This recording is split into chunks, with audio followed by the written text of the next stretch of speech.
بسم اللہ الرحمن الرحیم۔ ناظرین گرامی، اللہ تبارک و تعالی نے انسان کو پیدا فرمایا۔ اللہ پاک نے انسان کو پیدا فرمایا کہ اللہ تبارک و تعالی کی عبادت کی جائے اور انسان اللہ پاک کی عبادت کرے۔ جو انسان اللہ تبارک و تعالی کی عبادت کرتا ہے، اللہ پاک کا فرمان ہے کہ میں اس کو جنت عطا کروں گا، اور جو انسان اللہ تبارک و تعالی کی عبادت نہیں کرتا اور کافر ہو جاتا ہے تو اللہ تبارک و تعالی اس کو جہنم کے گڑے میں پھینکتا ہے۔ پیارے دوستو، جس طرح ہم لوگوں نے سنا ہوگا کہ حضرت آدم علیہ السلام سے لے کر آج تک بڑے بڑے بادشاہ گزرے، بہت بڑے بڑے حکمران گزرے، ان میں سے کچھ مسلمان تھے اور کچھ غیر مسلم۔ پیارے دوستو، کیا آپ لوگ جانتے ہیں کہ کائنات کا سب سے بڑا بدبخت انسان کون تھا؟ کائنات کا سب سے بڑا بدبخت انسان فرعون تھا۔ تو محترم ناظرین گرامی، کیا آپ لوگ جانتے ہیں کہ وہ بدبخت انسان کون تھا اور کس کی اولاد میں سے تھا؟ فرعون کو فرعون کیوں کہا جاتا ہے؟ اور فرعون مصر کا بادشاہ بننے سے پہلے کون سا کام کیا کرتا تھا؟ اور فرعون نے خدائی کا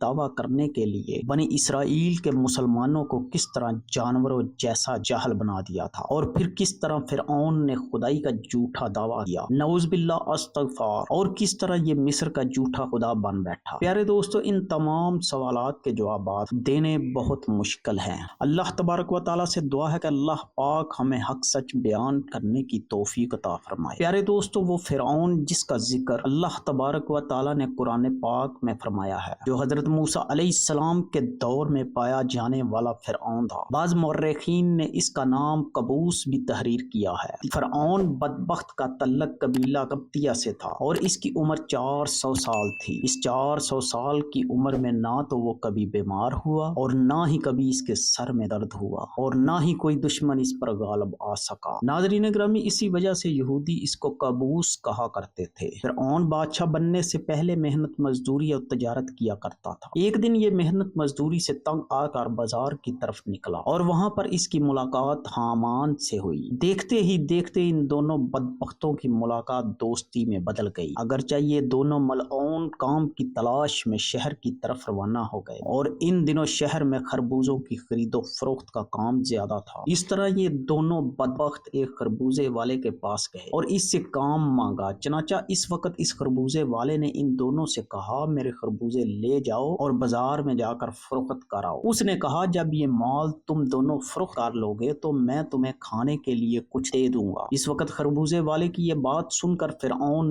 نے حامان سے کہا کہ تم یہیں ٹھہرو اور میں یہ خربوزے لے جاتا ہوں اور بازار میں فروخت کراتا ہوں۔ چنانچہ ایسے ہی کیا گیا۔ فرعون وہ خربوزے لے کر شہر کی طرف چلا گیا اور وہاں جا کر فرعون نے دکانداروں سے خربوزے خریدنے کا کہا، تو اس وقت دکانداروں نے فرعون سے کہا، ہم تو سودا ادار پر خریدے ہیں اور فروخت کرنے کے بعد اس کی رقم ادا کرتے ہیں، اور یہاں کا یہی دستور ہے۔ پیارے دوستو، دکانداروں کی یہ بات سن کر فرعون کچھ دیر کے لیے خاموش ہو گیا اور پھر اسی وعدے پر وہ سامان فروخت کر کے واپس چلا آیا۔ واپس آ کر خربوزے کے مالک سے کہا، مجھے یہ کام اچھا نہیں لگتا۔ اتنا بول کر فرعون وہاں سے چلا گیا۔ اب فرعون کو کسی اچھے کام کی تلاش تھی جس کی وجہ سے فرعون زیادہ سے زیادہ مال و دولت اور روپیہ پیسہ کما سکے۔ اس کے بعد فرعون بادشاہ مصر کے دربار میں چلا گیا اور اس کی خدمت میں جا کر درخواست پیش کر دی کہ میں بہت دور سے آیا ہوں، میں بہت غریب ہوں اور مجھے کسی کام کی تلاش ہے اور میں کھانے پینے سے بھی عاجز ہوں۔ برائے مہربانی اپنی سلطنت مصر کے اسی شہر میں بطور فدوی مجھے کوئی کام دے دیا جائے اور اس غلام کو اس جگہ پر مامور فرما کر سرفراز کیا جائے۔ چنانچہ اس وقت فرعون کی یہ بات سن کر مصر کے بادشاہ نے کہا کہ تو کون سا کام چاہتا ہے؟ بادشاہ کی یہ بات سن کر فرعون نے کہا کہ مجھے مصر کے قبرستان کی دروگی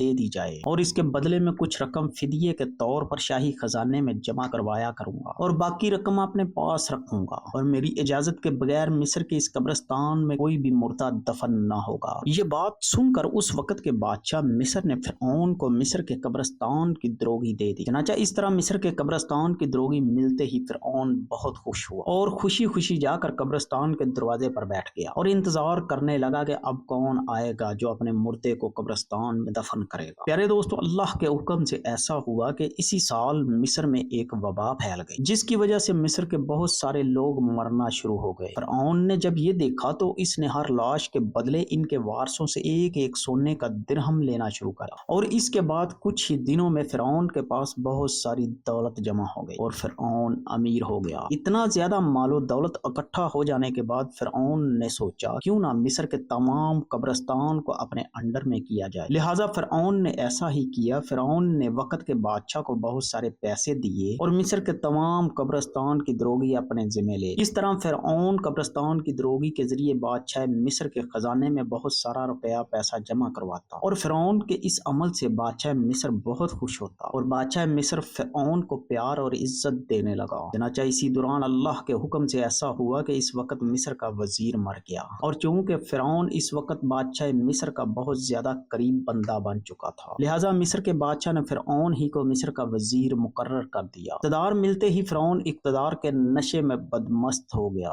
اور اس نے اپنے بدبخت دوست حامان کو بھی اپنے پاس بلوا لیا۔ اس وقت فرعون اپنے دوست حامان سے کہنے لگا، میں چاہتا ہوں کہ میں خدائی کا دعویٰ کروں اور ساری مخلوق مجھ کو خدا مانے اور میری عبادت کرے۔ فرعون کی یہ بات سن کر حامان بہت حیران ہو گیا اور حامان فرعون سے کہنے لگا کہ اگر تو خدائی کا دعویٰ کرنا چاہتا ہے تو سب سے پہلے بنی اسرائیل کی تمام مخلوق کو اپنے ہاتھ میں لے لے اور ان کے دل میں اپنی محبت پیدا کر۔ حامان کی یہ بات سن کر فرعون نے حامان سے کہا کہ ایسا کرنے کے لیے آخر کیا کیا جائے اور یہ لوگ کس طرح مجھے اپنا خدا تسلیم کریں گے، کیونکہ اس وقت تمام لوگ حضرت یوسف علیہ السلام اور حضرت یعقوب علیہ السلام کے دین پر ہیں، اور کس طرح وہ لوگ اپنے دین کو چھوڑ کر فرعون کو اپنا خدا تسلیم کرے۔ اس وقت فرعون نے اپنے دوست حامان سے اس کے بارے میں کوئی تدبیر نکالنے کا کہا۔ فرعون کی یہ بات سن کر حامان کچھ دیر کے لیے سوچتا رہا اور پھر یہ تدبیر نکالی کہ بادشاہ مصر سے یہ درخواست کی جائے کہ میں چاہتا ہوں کہ مصر کے تمام لوگوں کی تمام تر خواہشات مفت میں پوری کی جائیں اور ان لوگوں کے تمام تر اخراجات میں اپنی جیب سے ادا کروں، اور جو لوگ جو چیز بھی حاصل کرنا چاہیں وہ مفت میں حاصل کر سکتے ہیں۔ چنانچہ اس وقت بادشاہ مصر نے فرعون کی بات سن کر اس کی یہ درخواست قبول کر لی اور 1 سال کے لیے تمام مصریوں کو یہ رعایت فراہم کری، اور فرعون نے 1 سال میں ہونے والے تمام تر اخراجات کی رقم حامان کے ہاتھوں بادشاہ کے خزانے میں جمع کروا دی اور پورے مصر میں یہ اعلان کروا دیا کہ اس سال خزانہ رعایتوں پر دستیاب ہے۔ ہم نے اپنی طرف سے تمام تر اخراجات کی رقم بادشاہ مصر کے خزانے میں جمع کروا دی ہے اور مزید 2 سال کے اخراجات کو معافی کے لیے ہم نے دربار اعلیٰ میں درخواست کی ہے اور وہ بھی قبول ہو گئی ہے۔ چنانچہ فرعون کی یہ بات سن کر مصر کے تمام لوگ بہت خوش ہوئے اور مصر کے تمام لوگوں نے فرعون کی ترقی کے لیے خوب دعائیں کی۔ چنانچہ ادھر مصر کی عوام فرعون کی اس عمل سے بہت خوش تھی اور ادھر چند دن بعد مصر کا بادشاہ اللہ کے حکم سے اپنی موت آپ مر گیا۔ چنانچہ اس وقت مرنے والے بادشاہ کا کوئی بھی وارث نہ تھا جو اس کے تخت پر بیٹھتا اور اس کی بادشاہت کو سنبھالتا۔ اس طرح مصر کے بادشاہ کی تدفین کے بعد 3 دن تک عیادت ہوتی رہی اور چوتھے روز مصر کے تمام لوگ بادشاہ مصر کے دربار میں حاضر ہوئے اور کہنے لگے بادشاہ کے تخت پر کس کو بٹھایا جائے، کیونکہ ملک بادشاہ کے بغیر نہیں چل سکتا۔ چنانچہ اس وقت مصر کے لوگوں نے فرعون سے یہ نیکی دیکھی تھی کہ فرعون نے 3 سال کا خزانہ مصر کے لوگوں پر معاف کروایا تھا اور ان کے اخراجات کا خرچ اپنے پاس سے بادشاہ مصر کو دیا تھا، اسی لیے مصر کے تمام لوگ فرعون کے اس عمل سے بہت زیادہ خوش تھے۔ فرعون کی یہ خیر خواہی دیکھ کر مصر کے لوگوں نے بدبخت فرعون کو بادشاہ کے تخت پر بٹھا دیا اور اس طرح فرعون بدبخت مصر کا بادشاہ بن گیا۔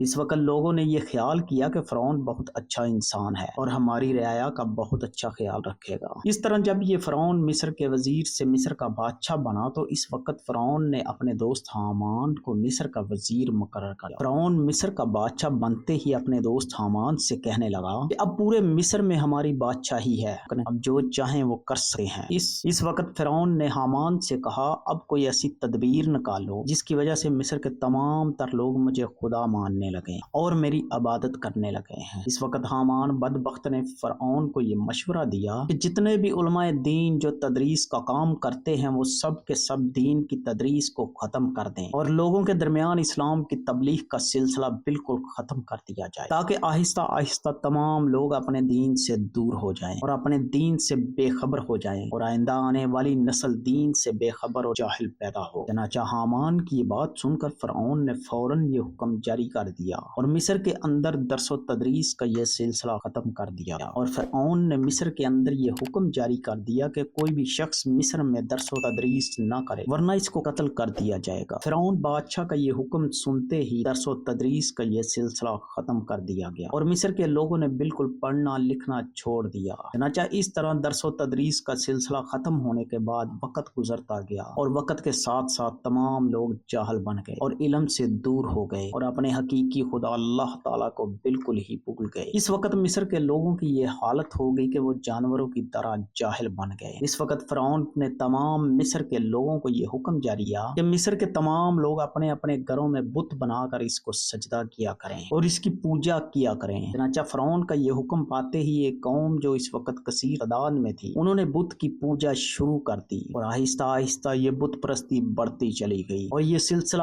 20 سال تک جاری رہا۔ اور پھر اس کے بعد فرعون نے مصر میں یہ اعلان کروایا اور اس اعلان میں یہ الفاظ لوگوں کے کانوں تک پہنچائے جس کا ذکر قرآن پاک میں ملتا ہے۔ اور پس لوگوں کو جمع کیا اور لوگوں سے کہا، میں ہوں رب تمہارا سب سے بڑا اور بلند۔ پیارے دوستو، اس طرح لوگ کئی سال تک بتوں کی پوجا کرتے رہے۔ جب لوگ مشرک اور بت پرست ہو گئے تو اس وقت فرعون نے یہ حکم جاری کیا کہ اپنے گھروں میں موجود تمام بتوں کو توڑ دیا جائے اور مجھے خدا مانا جائے اور میری پوجا کی جائے۔ چنانچہ فرعون کا یہ حکم ملتے ہی تمام لوگوں نے ایسا ہی کیا۔ تمام قوم نے بتوں کو توڑ دیا اور فرعون کو پوجنا شروع کر دیا اور فرعون کو خدا ماننے لگے۔ لیکن قبطی قوم کے علاوہ کوئی دوسرا فرعون کو خدا نہیں مانتا تھا۔ قبطی قوم واحد ایسی قوم تھی جو فرعون کو اپنا خدا مانتی تھی اور باقی تمام لوگ اللہ کی وحدانیت پر یقین رکھتے تھے اور اللہ تعالیٰ کو اپنا خدا مانتے تھے۔ اسی وجہ سے فرعون قبطیوں پر بہت مہربان تھا اور بنی اسرائیل کے مسلمانوں پر طرح طرح کے ظلم و ستم کیا کرتا تھا، کیونکہ بنی اسرائیل کی قوم حضرت یوسف علیہ السلام کے دین پر، اسی وجہ سے تو فرعون ان پر ظلم کرتا تھا۔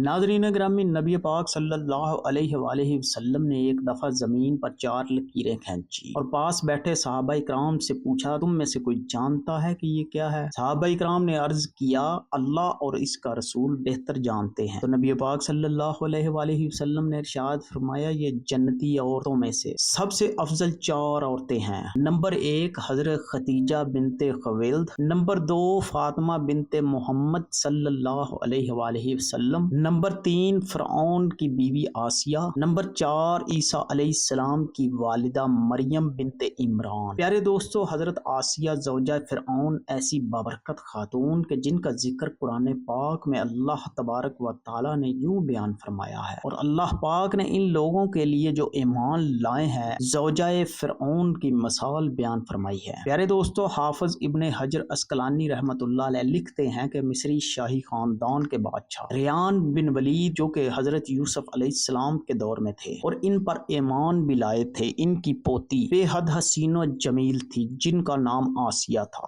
اور نسب کچھ یوں بیان ہوا ہے، آسیہ بنت مزاحم بن عبید بن ریان بن ولید۔ جب ریمسیس شاہ مصر بنا تو اس نے تخت سنبھالتے ہی لوگوں کو عیش و عشرت میں ڈال دیا۔ اس نے یہ فرمان جاری کیا کہ آج سے سارے اسرائیلی قبیطیوں کے غلام ہوں گے۔ چنانچہ اسرائیلی غلاموں کی لسٹیں بنا کر ہر ایک گھر میں ان کو نوکر رکھ دیا گیا۔ فرعون مصری لڑکیوں کا بے حد شوقین تھا۔ اس کے تخت شاہی پر بیٹھتے ہی اسرائیلیوں نے اپنی لڑکیوں کو گھروں سے باہر نکلنے پر پابندی عائد کر۔ فرعون نے جب حضرت آسیہ علیہ السلام کے حسن کے چرچے سن رکھے تھے، ایک دن فرعون نے حضرت آسیہ کے سارے خاندان کو دعوت پر مدعو کیا اور وہیں پر ان کے والد سے حضرت آسیہ کا رشتہ مانگا۔ حضرت آسیہ کے والد نے انکار کیا تو اس نے دھمکی دی کہ تم سمیت تمہارے سارے خاندان کو اس محل سے باہر نہیں جانے دیا جائے گا، سب لوگوں کو یہیں پر قتل کر دیا جائے گا اور تمہاری اولادیں بھی اسرائیلیوں کی طرح غلام بنا لی جائیں گی۔ یعنی بادشاہت کے زور پر حضرت آسیہ اور فرعون مصر کی شادی ہوئی۔ حضرت آسیہ تو شادی سے پہلے ہی فرعون کے ظلم و ستم کی داستانیں سن چکی تھی اور دل میں فرعون کے لیے نفرت بڑھ چکی تھی، لیکن اس شادی میں اللہ پاک کی رضا شامل تھی، کیونکہ اللہ کے پیغمبر حضرت موسیٰ علیہ السلام کو فرعون کے محل میں حضرت آسیہ علیہ السلام کے ہی ہاں پرورش پانی تھی۔ حضرت آسیہ چونکہ حضرت یوسف علیہ السلام کی شریعت پر عمل پیرا تھی اور ایک خدا کو ماننے والی تھی۔ شادی کی پہلی رات جب فرعون کمرے میں داخل ہوا تو دیکھا اس کی بیوی آسیہ اللہ کی عبادت میں کھڑی ہیں۔ پیارے دوستو، یہاں یہ بات بتاتے چلیں کہ حضرت آسیہ سے شادی کرنے تک فرعون نے خدائی کا دعویٰ نہیں کیا تھا، چونکہ فرعون حضرت آسیہ کی محبت میں گرفتار تھا تو وہ پہلے ہی رات سے حضرت آسیہ کے ناز و نخرے برداشت کرنے لگا۔ اس نے حضرت آسیہ کی عبادت میں مداخلت نہ کیا اور انتظار کرتے کرتے سو گیا۔ اس طرح اللہ پاک نے حضرت آسیہ کو فرعون کی صحبت سے محفوظ رکھا اور وہ آپ پر قادر نہ ہوا۔ بعض روایت تو اس طرح ملتی ہیں کہ جب بھی فرعون حضرت آسیہ کی خلوت گاہ میں داخل ہوتا تو حضرت جبرائیل جبریل علیہ السلام فرعون اور آسیہ کے درمیان پردہ حائل فرما دیتے جس سے وہ ساری رات پرسکون سویا رہتا۔ کچھ کتابوں میں لکھا ہے کہ اللہ نے فرعون کو نامرد کر دیا تھا جس وجہ سے وہ حضرت آسیہ سے صحبت ہی نہ کر سکا۔ ان سب کے باوجود فرعون اپنی بیوی حضرت آسیہ سے بے پناہ محبت کرتا تھا۔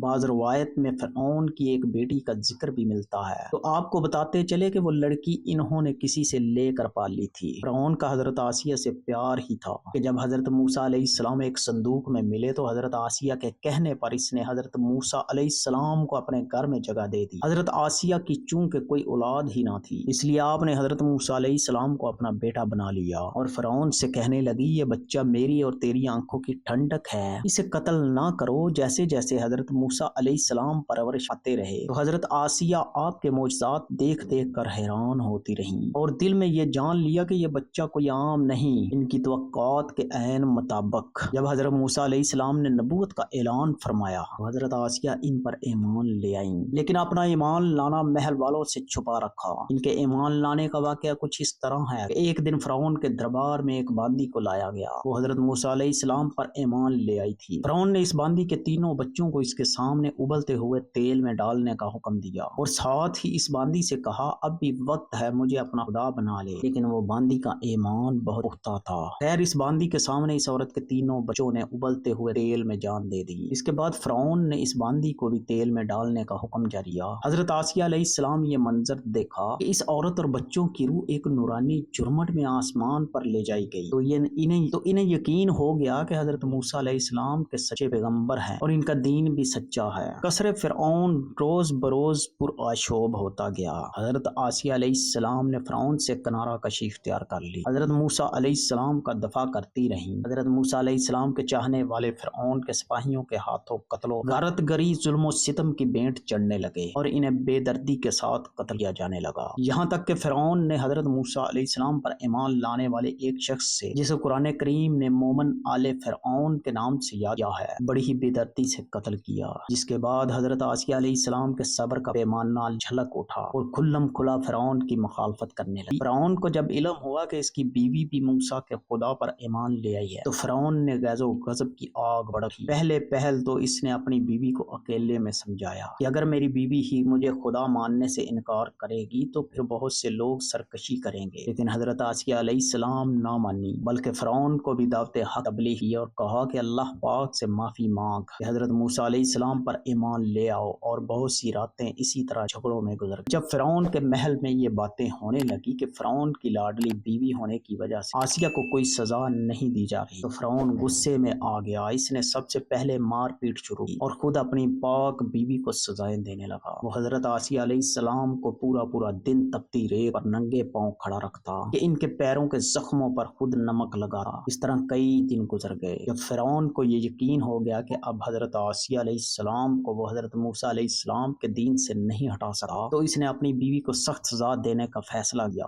حضرت آسیہ کے چاروں ہاتھوں پیروں کو لوہے کی کیلیں ٹھونک کر چاروں کونوں میں اس طرح جکڑ دیا کہ وہ ہل بھی نہ سکی، اور باری پتھر آپ کے سینے پر رکھ کر ان کو ریت پر دھوپ میں لٹا دیا اور پانی بند کر دیا، لیکن پھر بھی حضرت آسیہ علیہ السلام ایمان پر عزم و استقلال کے ساتھ ان مصائب کے باوجود قائم و دائم رہی اور فرعون کے کفر سے خدا کی پناہ چاہی، جسے اللہ تبارک و تعالی نے یوں بیان فرمایا ہے، اور اللہ نے ان لوگوں کے لیے جو ایمان لائے ہیں زوجہ فرعون کی مثال بیان فرمائی ہے۔ جب اس نے عرض کیا اے میرے رب تو میرے لیے جنت میں اپنے پاس ایک گھر بنا دے اور مجھ کو فرعون اور اس کے عمل بد سے نجات دے دے اور مجھے ظالم قوم سے بھی بچا لے۔ ایک روایت تو یہ ہے کہ فرعون نے حضرت آسیہ کی کھال بھی اتروا دی اور پھر ان پر چٹان کو گرا دیا۔ اللہ اکبر۔ لیکن زیادہ تر مفسرین یہ روایت کرتے ہیں کہ جب حضرت آسیہ کے ہاتھوں پاؤں میں کیلیں ٹھونک کر ان کو باندھا گیا تو ان کی روح پرواز کر گئی تھی۔ آپ کا مزار پر انوار مصر میں ہی واقع ہے۔ پیارے دوستو، اللہ پاک سے دعا ہے اللہ پاک اپنے پیارے حبیب صلی اللہ علیہ وآلہ وسلم کے صدقے ہمیں نیک اعمال کرنے کی توفیق عطا فرمائے اور برائی سے بچنے کی توفیق عطا فرمائے۔ آمین۔